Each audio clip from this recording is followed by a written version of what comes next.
अस्सलाम वालेकुम पाकिस्तान जिंदाबाद। रमज़ान का महीना है और रमज़ान में हमारी पहली मुलाकात हो रही है। इससे पहले हम देखते थे कि तकरीबन रोज़ाना की बुनियाद पर मुलाकात होती थी, लेकिन उसके बाद मामलात कुछ सुस्त हो गए, कोरोना चला गया और कोरोना जैसे ही गया तकरीबन हम भी चले गए और एक दूसरे से जो रोज़ाना की बुनियाद पर मुलाकात थी, जो रोज़ाना एक नई अपडेट लेके मैं आता था आप सबके पास कि छुट्टियां हो रही हैं या एग्ज़ाम्स हो रहे हैं या एग्ज़ाम्स कैंसिल हो रहे हैं, स्मार्ट सिलेबस आएगा नहीं आएगा, पंजाब क्या कर रहा है, पीबीसीसी क्या कह रहा है, सिंध बोर्ड, फेडरल बोर्ड और इसके साथ साथ पीएमसी क्या कर रहा है। ये तमाम तर तफसीलात लेके मैं आपके पास रोज़ाना की बुनियाद पर आ रहा था और जिसकी वजह से बड़ा खूबसूरत ताल्लुक़ आप सबके साथ बन गया। और मैंने सोचा कि पाकिस्तान की यूथ के लिए जिस तरह थोड़ी बहुत कोशिश मैंने की और अल्लाह की तौफीक से कुछ कर पाया मैं, और जिसके बाद जिस तरह से प्यार मिला आप सबकी जानिब से, मैंने ये इरादा बना लिया कि भाई अगर अब कुछ करना है तो पाकिस्तान के यूथ के लिए करना है। तो आज की वीडियो में हम दो अहम बातों पे चर्चा करेंगे, गुफ्तगू करेंगे, बहस करेंगे और आपको कुछ बता जाएगा। पहली बात होगी जी तालीमी, दूसरी बात होगी सियासी। कोशिश ये किया करूँगा कि रमज़ान के दौरान आपसे मुलाकात जो है वो तकरीबन रोज़ नहीं तो आए रोज़ होती रहे, ताकि आपके साथ जो टूटा हुआ ताल्लुक़ है उसको दोबारा से जोड़ा जा सके। बड़ा अहम है आप सबके साथ बात करना और आप सबको हक़ाइक़ से बर वक्त आगाह करते रहना, क्योंकि हमारे यहाँ पर फेक न्यूज़ इस तरह से अचानक से पैदा होती है, फैल जाती है और हर घर तक, हर किताब तक पहुँच जाती है और किताबें पढ़ने वाले बच्चे फेक न्यूज़ पर ध्यान देकर दोबारा से किताबों से मुँह मोड़ लेते हैं। अच्छा, चूँकि काफ़ी देर बाद बात हो रही है तो सबसे पहले मैं आपको पीबीसीसी के हवाले से बताना चाहूँगा। वो बच्चे जो मैट्रिक में हैं, जो इंटर में हैं और पंजाब बोर्ड्स के साथ ताल्लुक़ रखते हैं, उनको यकीनन इस चीज़ का ख़्याल था, इंतज़ार था और वो इसी के लिए दुआएं मांग रहे थे कि जी पंजाब में उनको रिलीफ मिल जाएगा। बड़े बच्चों के लाहौर से कुछ बच्चे हैं, बाकी अजला से बच्चे हैं जिनके मार्क्स बहुत अच्छे थे मैट्रिक में, कुछ मिसहैप हो गया उनके साथ और उन्होंने इस उम्मीद के साथ दोबारा तैयारी जारी रखी कि जैसे यकीनन मैं आप सबको बताता रहा था कि जी मीटिंग्स हो रही हैं, इस हवाले से फ़ैसला साजी हो रही है। उन बच्चों को ये लगता था कि उनको दोबारा से चांस मिल जाएगा, लेकिन बदकिस्मती से ऐसा ना हो सका। चांस मिला किनको? उनको जिनके 50% से कम नंबर हैं। देखिए एक चीज़ तो क्लियर कर लें कि अब 2020, 18, 17, 15, 14, 21 या 19 का मामला ख़त्म हो गया।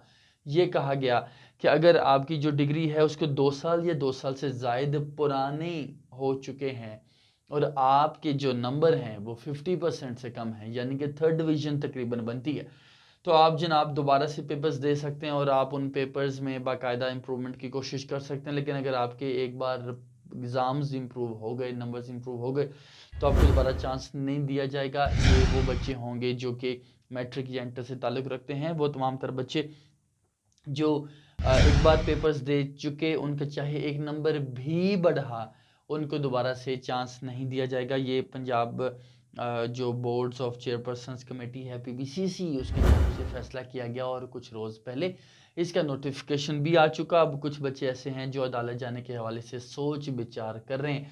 मेरा ज़ाती ख्याल ये है कि अदालतों में फ़ौरी तौर पर उन केसेस को टेकअप किया जाता है, उन केसेस की समाअत मुकर्रर की जाती है जिनका जो ताल्लुक़ होता है वो कुदरती माज़रत जो कौमी मसाइल हैं उनके साथ होता है। चूँकि उनका इम्पैक्ट ज़्यादा होता है तो अदालत की कोशिश होती है कि उन केसेस को बुनियादी तौर पर जो है तरजीही बुनियादों पर सुना जा सके। लेकिन चूँकि आप सबको तो यही लगता है कि जो इम्प्रूवमेंट का मामला है वो आप सबका है, बुनियादी मसला है और अहम मसला है, इसको तरजीही बुनियादों पर सुना जाना चाहिए। But court I don't think so कि कोर्ट इन चीज़ों को इस तरह से देखेगा। लेकिन in still if somebody is interested कि वो कोर्ट जाना चाहे, लाहौर हाई कोर्ट या इस्लामाबाद हाई कोर्ट, बल्कि लाहौर हाई कोर्ट ज़्यादा मुनासिब रहेगी, तो this is an option I think can be taken up और इस पर बात हो सकती है, इस पर कोशिश की जा सकती है। और इन केस कुछ स्टूडेंट्स जाना भी चाह रहे थे तो मेरी उनसे बात हुई है,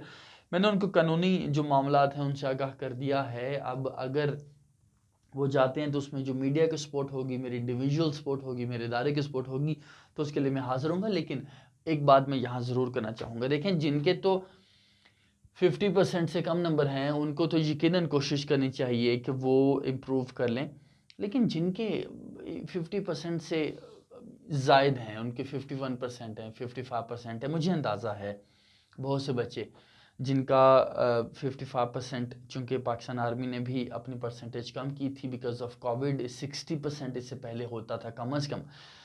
जिन बच्चों का 60% जो उनका ख्वाब था पाकिस्तान आर्मी में जाना या उनका दीगर यूनिवर्सिटीज़ में एडमिशन लेना, डॉक्टर बनना, इंजीनियर बनना या बाकी डिग्रीज़ को परसू करना, जिनका ख्वाब था, मैट्रिक में अच्छे मार्क्स थे, इंटर में नहीं आ सके, वो नहीं जा सकेंगे। देखें, जो मैं आपको छोटी सी मिसाल दे रहा हूँ, कुछ चीज़ें ऐसी होती हैं जिनको हमें समझने की ज़रूरत होती है और हमें अपना ईमान जो है उसका एहतसाब करने की ज़रूरत होती है। हमें हमारा बुनियादी तौर पर ईमान कमज़ोर होता है। नहीं तो आपको क्या लगता है कि वो जो 70 माओं से ज़्यादा मोहब्बत करने वाला हमारा अल्लाह है, क्या वो आपसे ज़्यादा बेहतर प्लानिंग नहीं कर रहा होगा आपके बारे में? तौबा नाउज़ुबिल्लाह, बिल्कुल ऐसा नहीं है, ऐसा नहीं सोचना। क्यों? क्योंकि जी देखिए, अल्लाह अपने बंदों का ज़्यादा बेहतर सोचता है। दो बातें अपनी इस आर्गूमेंट को साबित करने के लिए मैं कहना चाहूँगा। पहली बात ये है, वो हज़रत अली का फरमान है, मैंने किसी को बताया भी, कि मैं जब अल्लाह से दुआ मांगता हूँ और वो कबूल हो जाती है तो मैं खुश होता हूँ, यकीनन। और जब मैं अल्लाह से दुआ मांगता हूँ वो कबूल नहीं होती तो मैं और भी खुश होता हूँ। पूछा गया क्यों? बताया गया कि अगर जब मैं दुआ मांगता हूँ वो कबूल होती है तो मुझे वो मिलता है जो मैं मांग रहा होता हूँ, लेकिन जब मैं दुआ मांगता हूँ कबूल नहीं होती तो मुझे वो मिलता है जो अल्लाह मुझे देना चाह रहा होता है, जो कि मेरे मांगने से भी ज़्यादा बेहतर ऑप्शन होता है। तो ये ईमान का मामला है। दूसरी दुनियावी एग्जाम्पल सुन लीजिए। 2 से 3 रोज़ पहले जो सरफराज चीमा हैं, उमर सरफराज चीमा गलबन, उनको गवर्नर पंजाब बनाया गया है। आपको पता है 3.5 साल तक इस्लामाबाद में, तमाम तर पंजाब में, KPK में जो तमाम तर मिनिस्टर्स थे वो बड़ी बड़ी गाड़ियाँ उनको मिली हुई थी, स्क्वाड था, प्रोटोकॉल था, उनको पर्क्स एंड प्रिविलेजेस और हुकूमती मराहत मिली थी। जो PTI के लोग थे उनको बड़े बड़े ओहदे दिए गए थे। लेकिन इस सारी सूरत हाल में जब उमर सरफराज चीमा इस्लामाबाद आते थे तो वो डेवो में सफ़र करते थे, क्योंकि 1200, 1500, 2000 का टिकट लेके वो इस्लामाबाद आते थे। यहाँ पे भी नॉर्मल ज़िंदगी और मामलात थे। लेकिन अभी देखिए कि किस्मत ने कैसे कल्टी मारी है कि वो तमाम तर मिनिस्टर्स, वो तमाम तर बड़े अहम रहनुमा जिनको अहम सीटों से नवाजा गया था, अभी वो सब जनाब हुकूमती मराद से, हुकूमती ओहदों से फ़र्क किए जा चुके हैं और जो चीमा साहब हैं उनको गवर्नर पंजाब बना दिया गया है। आज जब मीटिंग हुई इस्लामाबाद में तो बाकी मिनिस्टर्स अपनी अपनी गाड़ियों में तो आए, लेकिन एक ही शख्स था जो प्रोटोकॉल के साथ आया, जिसके साथ लंबा चौड़ा काफिला था हुकूमती गाड़ियों का, सिक्योरिटी की गाड़ियों का। वो थे गवर्नर पंजाब, नौ मुंतखब गवर्नर पंजाब। अब सोचिए कि 3-3.5 साल तक ये जो शख्स है, ये इसे कुछ नहीं मिला। ही वॉज वेरी एक नॉर्मल से वर्कर थे, लेकिन इनको अल्लाह पर भरोसा था, अल्लाह ने नवाजा और बाकायदा अभी इनका वक्त आ गया। तो आपने अपने वक्त का वेट करना है। यकीन मानिए आपके लिए जो अल्लाह ने सोचा है वो बेहतरीन होगा। आपको पता नहीं क्यों ये लगता है कि मैट्रिक में मैं बहुत से बच्चों को जानता हूँ जिनके मैट्रिक में बहुत अच्छे नंबर थे, इंटर में बहुत अच्छे नंबर थे, लेकिन वो ज़िंदगी में कुछ नहीं बन सके। और बहुत से ऐसे बच्चों को जानता हूँ जिनके मार्क्स तो बहुत अच्छे नहीं थे, लेकिन प्रॉपर प्लानिंग उन्होंने की, प्रॉपर स्ट्रैटेजी को फॉलो किया और अल्लाह पे भरोसा रखा, मेहनत करते गए। देखें, अगर आपको लगता है कि आप लायक हैं, आप फाइक हैं, आपको लगता है कि आप मेहनती हैं, तो आपको ये क्यों लगता है कि एक क्लास में, इंटर में या मैट्रिक में आपके मार्क्स अच्छे नहीं आए तो आपका करियर तबाह हो गया? ओ भाई, इसके बाद ढेरों चीज़ें ऐसी आएंगी जो आपको बाकी तमाम बच्चों से डिफ्रेंशिएट कर देंगी। दैट मीन्स कि आप चूंकि लायक हैं, आप पढ़ने वाले बच्चे हैं, तो आप उन तमाम बच्चों को जिनका तुक्का लगा होगा और वो इंटर में टॉप करके किसी इंजीनियरिंग यूनिवर्सिटी में या किसी मेडिकल यूनिवर्सिटी में जाके बैठ गए होंगे, आपको क्या लगता है कि यूनिवर्सिटी के 5 साल वो किस तरह गुजार लेंगे? इन केस वो यूनिवर्सिटी के 5 साल गुजार भी लेते हैं तो आपको क्या लगता है कि जब जॉब इंटरव्यू होगा, जब सीएसएस के एग्ज़ाम्स होंगे, पीपीएससी के होंगे, एफपीएससी के होंगे या दीगर एग्ज़ाम्स देगा वो बंदा नौकरी के लिए, तो उनको किस तरह क्लियर करेगा? उनको क्लियर कौन करेगा? आप जैसा बंदा जो काबिल होगा, जो लायक होगा और जो मेहनत करने वाला होगा, जिसको काबिल हम कहेंगे हकीकी मानों में, उनको मैं भी जब जॉब इंटरव्यू करूँगा तो उस बच्चे को मैं पहचान लूँगा और उसको मैं नौकरी दूँगा, बजाय कि उसको जिसका सीजीपीए तो 4 होगा, जिसकी 98% परसेंटेज तो होगी इंटर में या 95% होगी मैट्रिक में, लेकिन उसको कुछ भी नहीं पता होगा, उसका इल्म नहीं होगा, वो काबिल नहीं होगा, वो लायक नहीं होगा। तो ये चीज़ क्लियर कर लें कि अगर आपको लगता है कि आप काबिल हैं तो यकीन मानिए, मेरी ये वीडियो सेव कर लीजिए, आपका फ्यूचर है, यकीनन कामयाबी आपकी होगी। आपके जैसे ऑफिसर हैं जो पाकिस्तान आर्मी में सर्व कर रहे होते हैं, परसेंटेज बहुत अच्छी नहीं होती लेकिन वो काबिल होते हैं, पाकिस्तान आर्मी उनको पहचान लेती है। आप जैसे ऑफिसर्स होते हैं जो कि पॉलिटिक्स में भी आते हैं तो अहम ओहदों पर बड़े ही छोटी उम्र में पहुंच जाते हैं। आपके जैसे जो लोग होते हैं वो प्राइवेट सेक्टर में भी अगर अपना बिजनेस स्टार्ट करते हैं तो चंद ही सालों में वो बाकायदा एम्पायर खड़ा कर लेते हैं। और आपके जैसे बच्चे होते हैं जो अगर मुल्क से बाहर भी जाते हैं तो वहाँ जाकर भी अपना और अपने मुल्क का नाम रोशन करते हैं। यकीन मानिए डिग्रीज का कोई उस तरह से रोल नहीं होता कामयाब होने में, जिस तरह आपको ये गलत फहमी है कि भाई अगर डिग्री होगी तो मैं कामयाब हो पाऊंगा, अगर डिग्री ना होगी तो मैं नाकाम रह जाऊंगा। हाँ, ये ज़रूर है कि डिग्री बहुत से कमरों में दाखिल होने के लिए, दरवाज़ा खोलने के लिए एक चाबी का जो है किरदार अदा ज़रूर करती है, लेकिन जब आपने अंदर जाना है उसके बाद खड़े होने की तो आपको जगह मिलेगी। बैठना, लेटना, उस कमरे को ख़रीदना जो होगा वो आपकी काबिलियत होगी। पहली बात जो तालीमी थी। और एक बात तो ये कि इंशाल्लाह पूरे रमज़ान में मैं कोशिश करूँगा, पूरे रमज़ान में कि मैं आप सबकी ये जो मेंटालिटी है इसको चेंज करने की कोशिश करूँ, आपको गाइड कर सकूँ कि किस तरह से कम मार्क्स के बावजूद या अच्छे मार्क्स के साथ भी आप किस तरह से आगे वो डिग्रीज़ जिनका मैं हमेशा वादा करता रहा हूँ कि मैं आपको गाइड किया करूँगा रोज़ाना की बुनियाद पर या आए रोज़। मैं वो नहीं कर पा रहा, लेकिन अब मैंने ये सोचा है कि आपके लिए वीडियोस बना करूँगा ताकि आपको पता चल सके पाकिस्तान में रहना है तो कौन सी डिग्रीज करनी है, बाहर जाना है तो किस मुल्क जाना है, गवर्नमेंट जॉब करनी है तो कौन सी करनी है, किस उम्र में आपको किस तरह की जॉब की तैयारी का किस तरह से आगाज़ करना पड़ेगा। और दूसरी और अहम बात यह है, सियासी एतबार से देखिए,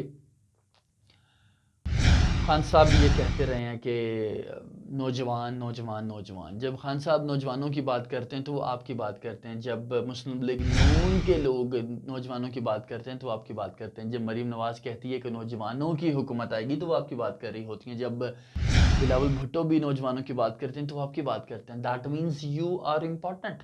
ठीक है, ठीक है। मैं आपको ये हरगिज़ नहीं कहूँगा पाकिस्तान तहरीक इंसाफ को वोट दीजिए, मैं आपको हरगिज़ ये नहीं कहूँगा कि मुस्लिम लीग नून गलत है, पीपल्स पार्टी गलत है। ये मेरी इंडिविजुअल की नासिर भट्ट की चॉइस है और यकीनन मेरा राइट है कि मैं किसी भी पार्टी को सपोर्ट कर सकता हूँ, लेकिन उसी तरह आपका भी एक राइट है कि आप अपनी पसंद की पार्टी को सपोर्ट कीजिए, लेकिन पसंद और नापसंद का जो मयार होगा वो आपके ज़ाती मामलात नहीं होने चाहिए। आपका जो मयार होगा वो होगा पाकिस्तान। आपको देखना पड़ेगा कि जिस पार्टी को आप सपोर्ट करना चाहते हैं, जिस शख्सियत को आप सपोर्ट करना चाहते हैं, वो ज़ुबैर का, साइमा का, साद का या महरीन का सगा है या नहीं है। That should not be your intention. आपका जो नीयत होना चाहिए वो ये होना चाहिए कि ये जो शख्स है जिसको मैं सपोर्ट करने वाला हूँ या वाली हूँ, ये पाकिस्तान के लिए कितना बेहतर है। पाकिस्तान का अगर ये वज़ीर आज़म बनेगा तो क्या होगा, पाकिस्तान का अगर ये वज़ीर आज़म बनेगा तो Saudi Arab, Iran, Bahrain, America, UK, Canada, Maldives, India, बाकी तमाम तर ममालिक पाकिस्तान को किस नज़र से देखेंगे।